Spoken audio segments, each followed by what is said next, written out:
Seguimos en este programa y bueno, estamos con una nueva visita y ya no es visita este ya no es visita, te voy a decir, porque bueno, es muy conocido, más para la familia de FMCB 97.3 y estamos hablando de Fabricio Jesús Rodríguez. El mismo, que viste y calza. El mismo, el que está de este lado. Como muchos años también. Sí, muchos años con lindo programa. Con un programón que, bueno, que daba que hablar para los que lo pudieron descubrir. Uno de los programas más interesantes que pasaron por aquí, por FMCB. Por ahí me sigo encontrando gente que me dice del programa. ¿Sí? El otro día me tocó reemplazar en una escuela y me dijo, ¿vos eras el programa que tenía en la radio? Sí, le digo yo, me puse re contento, la verdad, porque había pasado un tiempito ya. Una construcción radial muy interesante. Y cuando vos haces una producción que no va a lo popular, por ahí, viste, que uno necesita que vengan y te digan, che, esto está bueno. Lo lograste en su medida, ¿no? Me alegro mucho de que haya gente que le haya gustado, de los oyentes que están del otro lado, siempre de FMCB, que es como una comunidad, porque hay ciertos sectores y oyentes que siguen a la radio desde hace mucho tiempo. Eso es muy importante porque así vive la radio y esa es la importancia que tiene la comunicación y sobre todo la dinámica que tiene también la radio. Antes de profundizar, porque está bueno esto que hablemos de lo comunicacional, que es la herramienta, creo, fundamental que estamos transitando y atravesando en estos últimos 10 años, podemos decir. Sí. 10 años. Sobre todo con las redes sociales, el impacto de las redes sociales, donde hay de todo.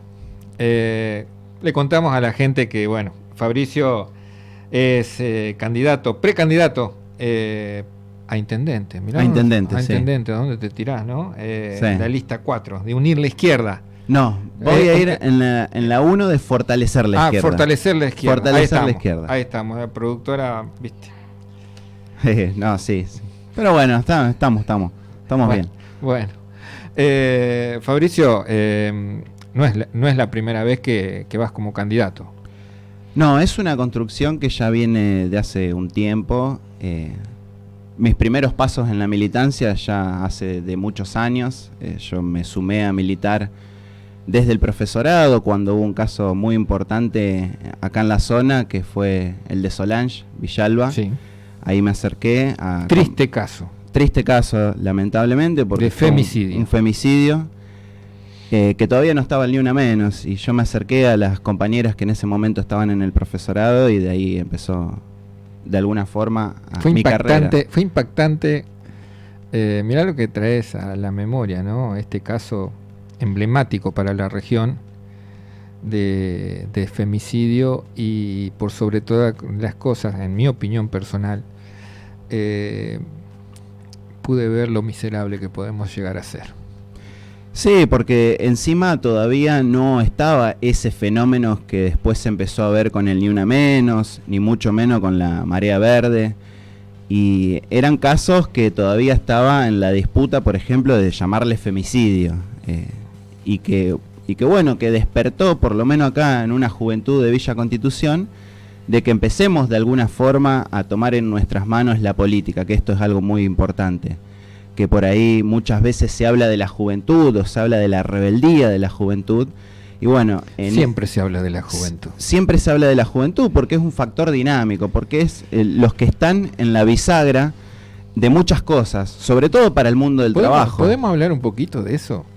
De lo que a vos te parezca. A ver, yo tengo absoluta confianza con Fabri. Tenemos tardes y tardes acá charlando, peleando, ¿no? También. Me dice que siempre yo lo peleo. Pero esa es la esencia también. Esa es la esencia, sí, es la esencia. Si no, no se pueden hacer cosas divertidas en estos micrófonos. Y no, por supuesto que no. Esto de que con mis años he visto mucha juventud y mucha rebeldía. Y pasan los años, quedan pocos rebeldes. La perversidad del sistema es terrible. Total, sí, totalmente.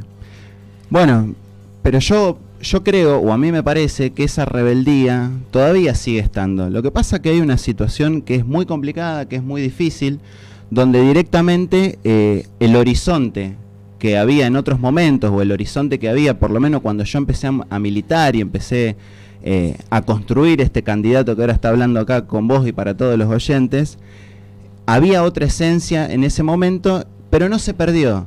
Por ejemplo, que nosotros, como decimos siempre, el Frente de Izquierda, que nuestras listas están compuestas por luchadores, por activistas, etcétera, nosotros vimos procesos acá en Villa Constitución, en la región, que fueron enormes y que fueron de mucha simpatía para la juventud. Por ejemplo, el movimiento medioambiental. El movimiento medioambiental, vos veías en las calles de acá de Villa Constitución un montón de pibes y pibas con carteles, preocupadísimos por el medio ambiente, preocupadísimos por el planeta, preocupadísimos por el futuro. Y ahora, como me toca verlo desde las juventudes que hay en las escuelas, que esto que decía del horizonte y del futuro, ya empiezan a ver, por ejemplo, que sus familias, sus abuelos, sus viejos, ya no les alcanza la guita, ya no tienen esa misma capacidad de bolsillo que tuvieron en otro momento, y ahí es donde se empiezan a preocupar, y ahí es donde se empiezan a preguntar. Y por eso muchas de las discusiones que están en las redes sociales la traen a colación y tratan de esbozar o tratan de ensayar un diálogo y también de sentirse interpelado de qué es lo que hay que hacer o para dónde hay que mirar. Y acá es donde la juventud para mí se despierta y donde la juventud empieza a tomar rienda en sus manos de empezar a discutir todos estos temas que son muy importantes. Y creo que eso todavía no se perdió. ¿Por qué no se puede sostener esa rebeldía? Yo tengo mi teoría, te pregunto. Bueno, yo creo, primero de todo, porque he conocido viejos rebeldes que hoy terminan siendo corderos y bueno, y llega un momento que pienso yo que es lógico, ¿no? Uno se cansa. Para mí es una relación dialéctica entre lo que pasa en las calles y lo que se va construyendo en los límites de este sistema, de esta democracia representativa. Porque muchas veces estos jóvenes, en general la juventud, las ideas que amasan en las calles, en sus grupos de amigos, en los grupos, en las escuelas, etcétera, terminan ligándolo o siempre se ligan a una cara visible, a un representante. Y hay muchos que por ahí empiezan pregonando algunas ideas, diciendo algunas cosas que se pueden llevar adelante y después es como que te terminan aplastando, te pasan un rodillo por arriba. Y eso termina desmoralizando muchas veces a la juventud. Yo lo pienso en un sentido, o tratemos de pensarlo, en todas las luchas que hubo medioambientales, donde la juventud se comió acampes, se comió cortes de calles, se comió cortes de rutas. Discriminación, desvalorización. Totalmente, totalmente. Y eso conlleva obviamente cada lucha, cada cosa que hace. Hubo una sociedad increíble, ¿no? Hubo una sociedad que discriminaron a esos jóvenes tan ocupados en la salud de todos nosotros y la verdad que llamaba mucho la atención. Yo siempre, vos sabés que lo cubrí a la lucha, estamos hablando de la situación de Zona Franca y del agrotóxico, lo cubrí todo. Las quemas. Y escuchar a la gente que realmente, bueno, opinar sin saber, casi lo hacemos todo, ¿no? Pero desvalorizar la lucha, aunque sea diciendo, bueno, no entiendo qué pasa, pero veo esta pibada que está todos los días acá, y lo más fácil es desvalorizar, decir, bueno, están de joda, guitarrita, algún que otro churro y listo. Y no era eso. No era eso, y yo tampoco creo que eso sea general, digamos, que es todo Villa Constitución, porque había mucha adhesión, hubo marchas y movilizaciones muy grandes. De hecho, es muy difícil, por ejemplo, cortar una autopista, y Villa Constitución lo logró en varias oportunidades, y eso es algo que hay que destacar de la juventud. No nos olvidemos de uno de esos cortes que una de las oradoras trató de utilizar el lenguaje inclusivo y fue defenestrada por un puñado de personas realmente triste, sí. Muy triste. Sí, por eso nos queda todavía muchas discusiones por seguir dando por delante, en todo sentido, en distintos aspectos. Y yo creo que en este momento, donde estamos en una situación muy convulsiva, muy difícil, es donde hay que empezar a agarrar y a poner en práctica todas estas herramientas, las herramientas de la juventud, las herramientas que tenemos los laburantes, las herramientas que tienen los docentes, y empezar a llevar adelante transformaciones que sean más profundas, que sean otras ideas, que tratemos de de alguna forma de empezar a pensar en nosotros como mayorías que somos, porque esa es la realidad. Nosotros somos una enorme mayoría y de hecho si lo llevamos a datos, dentro de esas enormes mayorías, 6 chicos y chicas están bajo la línea de la pobreza, no comen bien en todo el país. Es una situación muy difícil. Entonces, si vos estás preocupado muchas veces por un plato de comida, por la situación que viven sus viejos en sus casas, es muy difícil por ahí pensar en lo colectivo. Y ahí es donde nosotros tenemos que golpear, en tratar de unificar todo eso, en lo que dividen y lo que separan. Muchos sindicatos, muchos gremios, muchos partidos políticos enormes, grandes monstruos que son los que gobiernan. Nosotros tenemos que empezarlo a unir colectivamente y tratar de pelear contra el individualismo, porque en todas crisis siempre empieza a surgir eso de empezar a mirarnos hacia nosotros mismos. Me acuerdo siempre del meme de Moe, donde saca a Barney, y Barney es la religión de otro momento, y ahora se meten muchas otras cuestiones que también empiezan a pensarse, digamos, los jóvenes, o empiezan a discutir eso. Bueno, yo creo que eso es lo que nosotros tenemos que empezar a discutir. Tenemos que empezar a discutir salidas colectivas, salidas que a todos nosotros nos beneficien, sean en pos de los laburantes, sean en pos de la juventud, de que haya un futuro, de que haya posibilidades, porque ese joven que hoy de alguna forma tiene que buscar una changa o tiene que ingeniársela para poder hacer algo, porque también se les niega la cultura, se les niega el estudio, se van convirtiendo en cada vez más adultos. Vos no tenés vivienda, hay una crisis habitacional importante, las casas para alquilar son muy difíciles llevarla adelante. ¿Vos crees que el tema de la falta de viviendas, una problemática que atraviesa todo el país, ¿cómo lo ves acá en Villa Constitución? Yo veo mucha juventud muy preocupada por eso. Sí, total, Dani. Juventud, no tan jóvenes como yo, un poquito de años más, donde tienen familias, tienen hijos, 2 hijos, 3 hijos. Que ya de por sí, con la inflación que hay, que es muy difícil llegar a fin de mes, los alquileres que están entre 70.000 pesos, 90.000, 120, por ahí si necesitas algunas habitaciones o necesitas un garage para guardar el vehículo que lo tenés para ir a trabajar, es muy difícil llegar a eso, porque encima de todo también tenés las trampas de las inmobiliarias, o mejor dicho, las trampas que tienen las leyes, en el que te piden recibos de sueldo, y hay una cuestión de la precarización laboral donde no están esos recibos de sueldo como estuvieron en otro momento, donde tenés trabajos que son eventuales, trabajo de 1 mes, trabajo de 3 meses. ¿Y cómo haces para conseguir 5 amigos que tengan recibo de sueldo acorde a lo que te piden? Es imposible. ¿Cómo conseguís títulos de propiedades? ¿Qué sé yo? Las propiedades que hay son quizás de nuestros abuelos o están metidas en sucesiones. Es muy difícil conseguir todos esos papeles y poder alquilar. Entonces, ¿dónde tenés que recurrir? Tenés que recurrir por ahí al que están, a las personas que son solteros, que más o menos se pueden manejar, y que puedan vivir entre 2 o 3 amigos, o algunos que vivan en las casas de sus familias. Y es como que tenemos una crisis ahí muy importante donde ni siquiera se puede pensar tener una casa propia. Yo alquilo hace un montón de años. ¿Cuántos años hace que alquilas? Y fueron 6, del 2014 aproximadamente que alquilo, o sea, ya hace casi 10 años. Y eso es una realidad que no solo me toca a mí, sino que le toca a mis conocidos, a mis amigos, con la gente que hablo, a mis compañeros de trabajo. Es una situación en la que nos atraviesa todo y que no hay puesto en perspectiva planes de viviendas que se puedan llevar adelante.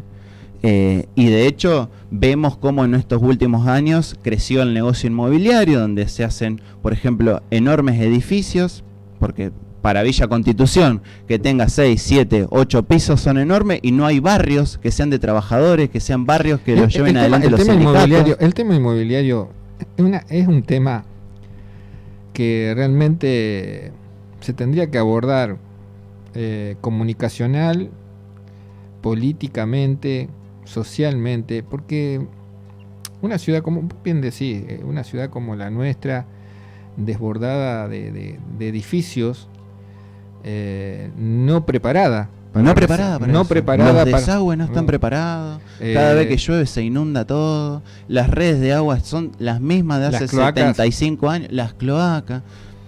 O sea, no es una ciudad preparada para eso. Y la verdad, yo desconozco quiénes son los inversores.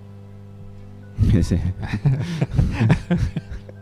O lo conocemos quizás, porque por ejemplo cuando estuvo la lucha de unión acá en Villa Constitución, donde muchos vecinos peligraban sus casas, sabíamos con nombre y apellido quiénes eran los que estaban detrás de eso, que era Autocrédito, digamos, y eran convenios que se llevaba con el gobierno de acá local y con el gobierno provincial. Y ahí tenés referentes claros de quienes llevan adelante esa situación. Lo vimos con Villa Don Carlos, donde fue una estafa terrible para muchas familias. Ahora, bueno, está la discusión del Parque de la República, donde ni siquiera sabemos cuántas personas, bueno, sabemos la cantidad de lotes que se van a hacer, pero cómo se va a llevar adelante, quiénes van a poder vivir.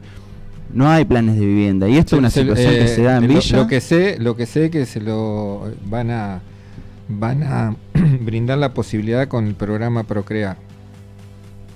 Bien, y que tampoco a todos les sale, digamos, es una lotería eso, es jugar a la ruleta rusa de ver quién le va a tocar una casa con el déficit habitacional que nosotros tenemos hoy. Es un problemón. ¿Cómo lo solucionarías vos? Nosotros desde el Frente de Izquierda tenemos un programa que es generar obra pública, generar viviendas, a través de, primero de abrir la discusión, de que se construyan comisiones, que sea con vecinos de los barrios, tendría que hacer un relevamiento de la cantidad de terrenos que tiene el Estado. Totalmente, pero también los terrenos hay que salir a pelearlos, y yo creo que hay que construir esa fuerza para salir a pelearla. Un intendente, un concejal, que por ahí escribe las leyes o aplica las leyes después terminan estando encajonadas. Hay que construir una fuerza social que se exprese en las calles, tratar de juntar toda esta gente, discutirlo, que sea con comisiones. Tenemos las UNR donde hay arquitectos, la UTN donde hay ingeniero, el profesorado de Villa Constitución donde se estudia economía. Tenemos un montón de recursos para nosotros pensar, generar puestos de trabajos, pero también hay una cuestión que es la moneda. ¿De dónde sacamos la moneda para hacer todo eso? Si nosotros queremos pelear por los terrenos, tiene que ser construyendo una fuerza, pero para sacar las monedas, nosotros tenemos grandes industrias. Una propuesta como la que ustedes están brindando, tarde o temprano, yo siempre digo en el programa, hay una propuesta, un proyecto de ordenanza, háblame del presupuesto que se maneja. Tal cual, sí. Y ese presupuesto, yo coincido con lo que vos estás diciendo. El tema es el presupuesto. ¿Dónde lo sacás? Bien, perfecto. Primero de todo que hay un presupuesto enorme acá en Villa Constitución. Es mucha la cifra. Son casi 10.000 millones de pesos los que por ahí se manejan, donde hay gente también que aporta, entidades que aportan. Muchas veces las entidades se ponen bajo el nombre de fundación, por ejemplo, que también invierten en las escuelas para llevarse a los trabajadores a los lugares, y hablo concretamente de Asindar. Nosotros tenemos una gran industria acá en nuestra región, tenemos grandes industrias en nuestra región, tenemos Asindar, tenemos Siderar, acá en la provincia de Santa Fe tenemos Cargill, Dreyfus, tenemos Molino Agro, que fue una de las grandes que facturó en el país, que levantó decenas y decenas, y los grandes bancos que tenemos acá.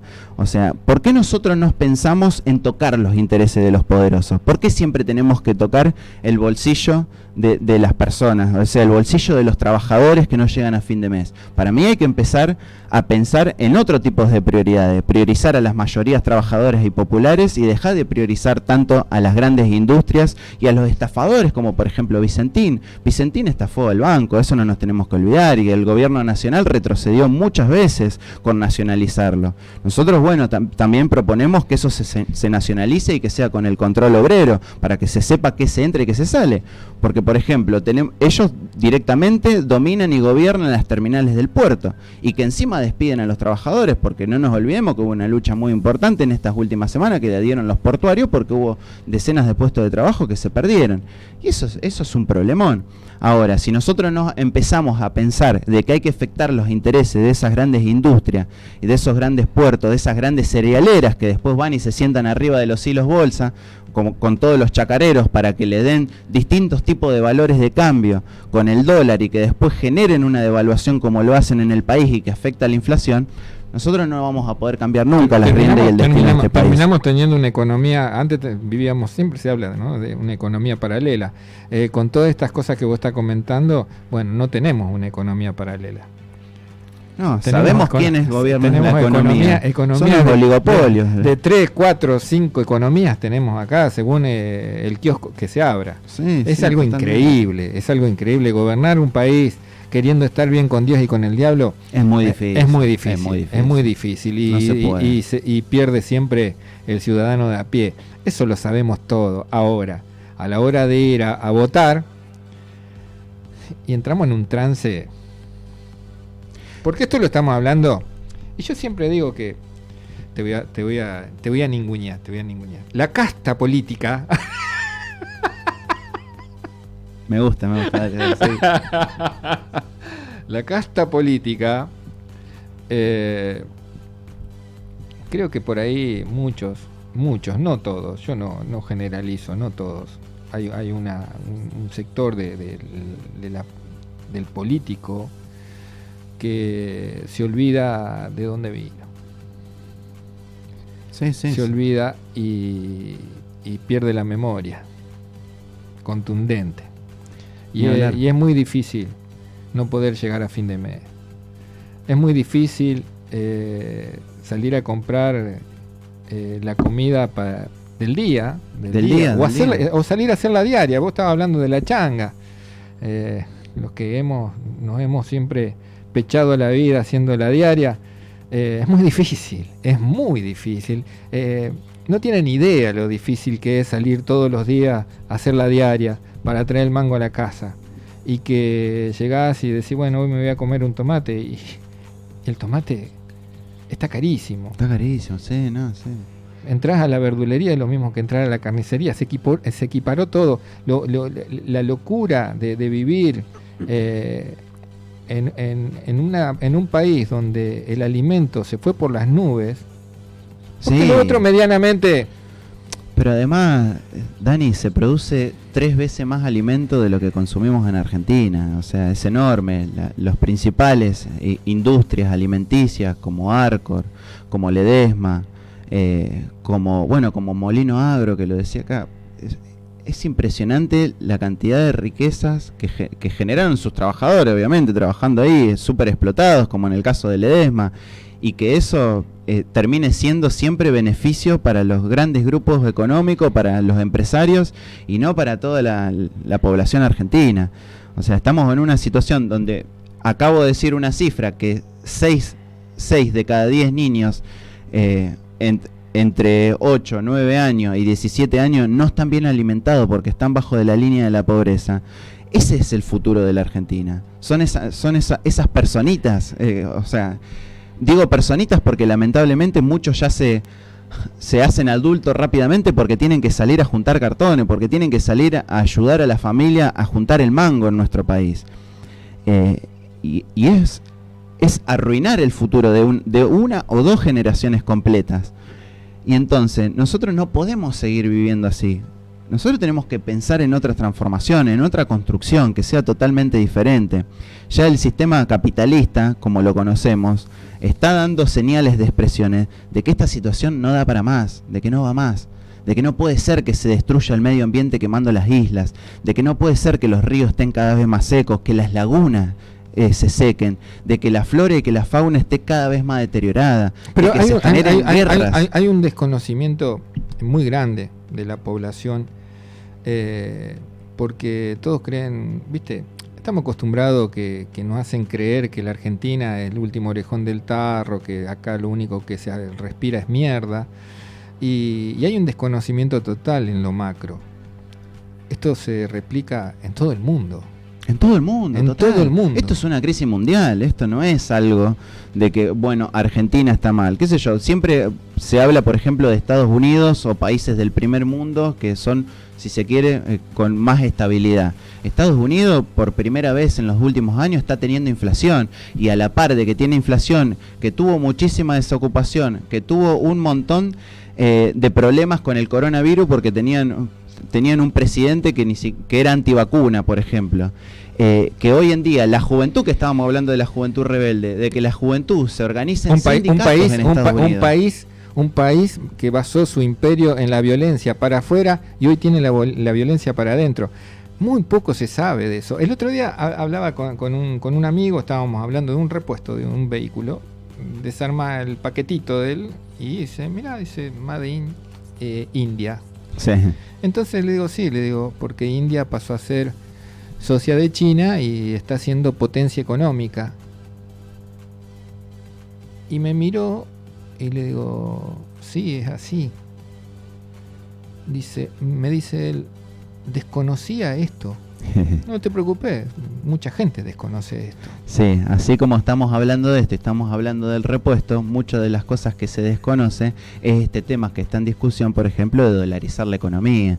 Digamos, los problemas que puede llegar a traer para el ciudadano de a pie, para cualquier laburante, para cualquier estudiante, que son las ideas que expresa Milei y que habla de la caste, que habla de un montón de cosas despeinándose y a los gritos en los programas de televisión, y que de hecho ya se comprobó de que tiene más minutos de aire que muchísimas otras personas que también van, o candidatos de distintos frentes.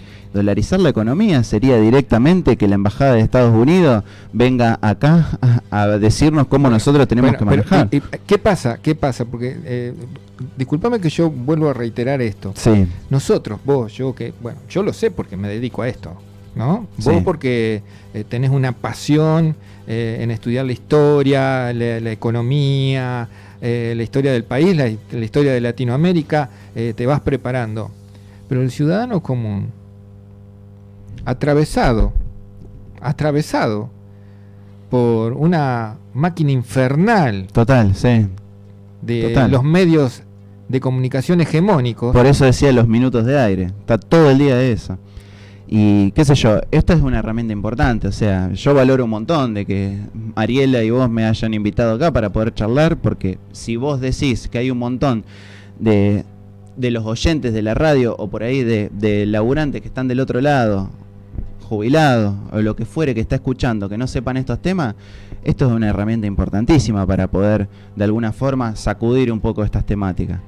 Y me parece fundamental y me parece importante que estos temas se discuten. ¿Por qué? Porque es como decís vos, los grandes medios de comunicación dan siempre rienda a que esto se discute y que se lleve adelante. No es casual de que Milei esté hablando todo esto. En el foro de Yao, los mismos empresarios dijeron, mirá, la verdad que lo que propone no se puede llevar adelante, pero cómo me corre la agenda a la derecha para que nosotros podamos devaluar y para que nosotros podamos ganar como estamos ganando, a ellos les beneficia. Y ahí hay una cuestión que después también le conviene a muchos otros sectores, porque después se empieza a crear algo que es, bueno, no, a este no lo vamos a votar porque es el peor, vamos a votar al menos peor. Y después es donde se empiezan en las elecciones a perfilar, a ver a quiénes vamos votando, y vos tenés que votar a uno para sacar al otro, tenés que votar a este frente para sacar al otro, y es como que se transforma en un círculo vicioso, y lamentablemente fuerzas que somos más pequeñas, pero que vamos en crecimiento, como lo es el Frente de Izquierda Unidad, que tenemos muy pocos minutos de aire, o como lo hablamos recién, qué bueno de la importancia de las redes sociales para poder también decir cuáles son nuestras ideas, queda en un tercero o cuarto plano y no tenemos que abrir a los codazos. Y yo creo que en las campañas electorales a nosotros nos sirve un montón salir a la calle, porque salís con un volante y es aceptado, porque podés hablar y dialogar con el que está sentado tomando unos mates, que está disfrutando su ratito de ocio que tiene. Y yo creo que las campañas electorales tienen que ser fundamental para eso, para discutir todos estos temas, para llevar una agenda que sea totalmente diferente a las que están en los medios de comunicación, porque si no siempre se terminan fortaleciendo otros sectores, o se fortalece el Frente de Todo, que en este momento, por ejemplo, con una carta que dijo Cristina Fernández de Kirchner, que no va a ser títere de ningún poder, o que hay que discutir, o hay que plantear un programa, como si ella no fuese la vicepresidenta.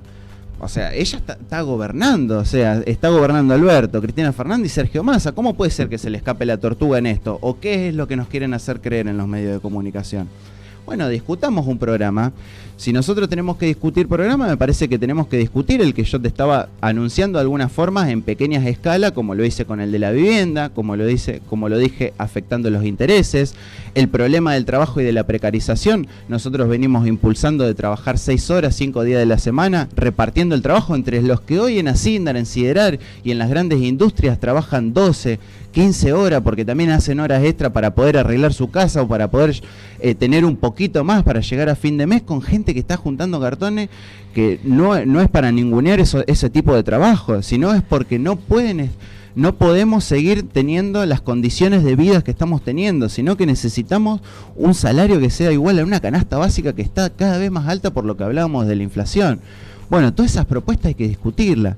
Eso es un programa, eso es discutir un programa. Que lo que hablamos de Vicentín, que saca la droga por los puertos, que esos puertos sean nacionalizados, que dejémonos de hinchar las pelotas con cómo sacan y entran la droga, porque hablamos de narcotráfico, por ejemplo, y hablamos de una problemática muy seria, donde están tiroteando, donde hay gente que la pasa muy mal en los barrios, donde los pibes tienen que elegir ser soldaditos porque no tienen un mango. Bueno, basta, veamos por dónde se va esa sangría de guita, por dónde se lava. ¿Cómo puede ser que todavía no veamos dónde se va esa plata? ¿Cómo puede ser que hablemos que los bancos sean los que están ganando y que no empecemos a discutir que tengamos un banco que sea nacionalizado, que sea controlado por los laburantes, que diga, no, pero mirá, esto se está yendo, ¿a dónde se está yendo? Se la están fugando toda, como le hizo el macrismo, que estuvo en los 4 años que nos hundió el país y que fue terrible porque fue perverso lo que llevó adelante, pero también después tenemos un gobierno que asumió diciendo de que íbamos a tener un montón de cosas y lamentablemente hay un montón de gente que se siente desilusionada. Entonces el problema de la casta y el problema de la bronca que nosotros vemos hoy en día es porque lamentablemente se pegó un tortazo contra la pared mucha gente, diciendo de que por lo menos íbamos a cambiar el gobierno de mierda ese que tuvimos de Macri, y la verdad que la situación está muy complicada, muy complicada. Fabricio, para ir cerrando, vos sabés que yo te escucho, esta conversación la hemos tenido un montón de veces, y en privado, en off, queda más lindo, más comunicacional. Sí, más comunicacional. La izquierda, en mi opinión, sí, dale, te voy a tirar un eslogan. Sí. ¿Juega a perder para construir? Mirá, a mí no me parece que juega a perder. Yo te explico por qué. Nosotros, primero de todos, hicimos una campaña provinciales con Nicolás del Caño, que se hizo una de las figuras más reconocidas de la izquierda, no solo nacional, sino en los países limítrofes que tenemos acá alrededor y también internacional. Nicolás del Caño, primero de todo, que es un dirigente trotskista, o sea, estamos hablando de ideas que por ahí son muy duras para los que están escuchando, y que es muy difícil porque somos anticapitalistas, o sea, nosotros queremos directamente dar vuelta a esta situación y construir algo totalmente nuevo. Y Nicolás del Caño es totalmente y ampliamente reconocido. Y esa campaña electoral nos sirvió para construir un gran candidato que es hoy en día es reconocido por laburante, por sectores de trabajadores, por humildes, por sectores populares. Después la izquierda fue creciendo. Nosotros, después de la pandemia, en los segundos cordones de la provincia de Buenos Aires sacamos un 10% de voto, porque antes nos cargaban, decía, Trosco 2%, que hablo específicamente de sectores del peronismo que nos cargaban, porque siempre nos decían, y hoy vos escuchás editoriales de Pagni, por ejemplo, bueno, sí, o lo escuchás el mismo Graboy, que dice que le roba el voto al frente de todos. A ver, en el ambiente político, a ver, hay de todo, ¿no? Sí. El gaste es según quien te lo dice. Totalmente, sí. Pero bueno, a ver, siguiendo un poco... Y vos sabés muy bien, yo acá exponiendo mi idea, mis convicciones, he recibido de todo. No, ni hablar. Y le doy la importancia de quién, ¿viste? Pregunto, a ver, ¿quién es el que me llamó y me puteó? Voy a descubrir. Sí. Entonces, esto es un pelotudo bárbaro. Ahora, cuando veo que el que me lo está diciendo, yo lo considero que tiene un nivel como para hacer una crítica elevada, le presto mucha atención. Sí. Le presto mucha atención. Sí. No quiere decir que estoy de acuerdo, No, bien. Pero le presto mucha atención. El ninguneo es medio cuestión de barrio, ¿viste? Pero a otro nivel, siguiendo un poco para redondear esto de la construcción de la izquierda. Tenemos muchas más bancas al servicio del pueblo, tenemos concejales, tenemos 4 diputados con un fenómeno que fue Alejandro Vilca, que es recolector de basura, que sacó para la legislatura, para estar en el Congreso, el 25% de los votos. Hoy hizo una campaña histórica, el Frente de Izquierda, en elecciones ejecutivas. Es la primera vez desde el 83 hasta ahora que saca casi el 13% de los votos, dejando en algunos lugares al peronismo en tercer lugar, salimos tercera fuerza nacional en las elecciones pasadas, laburamos, estamos siempre juntos en todas las luchas, estamos con los trabajadores. Para mí es una izquierda que viene pateando el tablero y que viene creciendo, y que hoy tenemos, por ejemplo, como nuestra candidata a presidenta, que es Miriam Bregman, conocida referente de los derechos humanos, que estuvo en causas muy importantes como la segunda desaparición forzada de Jorge Julio López, en Fábricas Recuperadas, y que hoy estamos llevando una propuesta de fórmula nacional de que ella sea la que encabece. En la provincia de Santa Fe tenemos un candidato muy reconocido como es Octavio Cribaro, que de hecho, sea de paso, aprovecho también para plantear que somos una fuerza que por ahí nos cuesta un montón en provincia como esta, donde hay una centroizquierda, donde se llevan otras ideas adelante, y por ahí nuestra izquierda nos cuesta un poco más, y por eso nos toca una difícil tarea también, donde un régimen democrático no te deja participar en las elecciones si no tenés lista en toda la provincia de Santa Fe. Estuvimos recorriendo toda la provincia, hay reconocimiento, logramos meter la precandidatura de Octavio, ahora queremos pasar las PASO, superar este piso que nos piden como traba. El otro día me cruzaba con un laburante y me dice: ¿cómo que te fuiste a las parejas a llevar esta tarea adelante? Y le digo: sí, y le expliqué esto que te estoy contando a vos, y me dice: ¿cómo puede ser que el Frente de Izquierda no pueda presentarse a las elecciones con lo reconocido que es y con las campañas presidenciales que ya llevó adelante? Bueno, este es el régimen santafesino, y por eso nosotros ahora queremos dar esta pelea y la queremos llevar adelante. Y así es como nos vamos fortaleciendo. Que yo esté hoy hablando acá en el micrófono quiere decir de que también el Frente de Izquierda se fortaleció en Villa Constitución. Si bien no tenemos una banca en el Consejo, o no tenemos banca en los consejos de acá de la provincia de Santa Fe, dimos una pelea para que nuestros candidatos se conozcan, para que nuestras ideas se conozcan. Fuimos los que anunciamos de que el FMI no iba a ser pedazo, de que estamos bajo el desconocimiento soberano de la deuda, porque es totalmente una estafa la que nos llevó el macrismo, y que ahora se sigue pagando como si, no sé, de hecho ya se dijo de que fue totalmente una estafa y que toda la plata se la fugaron. Bueno, acá tienen que caer algunos responsables de eso. Así que bueno, esto es el Frente de Izquierda. A mí me parece que está en crecimiento, a mí me parece que sí hay una rebeldía de esa juventud que se suma con nosotros a hacer las campañas. Gracias, Fabricio. Y suerte, vos sabés que yo siempre te sigo y veo cómo vas caminando, pibe. Bueno, muchas gracias, Dani. Así que suerte, y así que ya sabes, acá hay un micrófono siempre, solamente tenés que, como no esperé que te llame, porque viste, yo ando en mis cosas. Decir, mira, tengo cosas para decir y listo, y te venís. Bueno, Dani, muchas gracias a vos, muchas gracias, Mariela, encantado de venir a este espacio como siempre. Muchas gracias a vos, gracias, Fabricio. Bueno, nos vemos.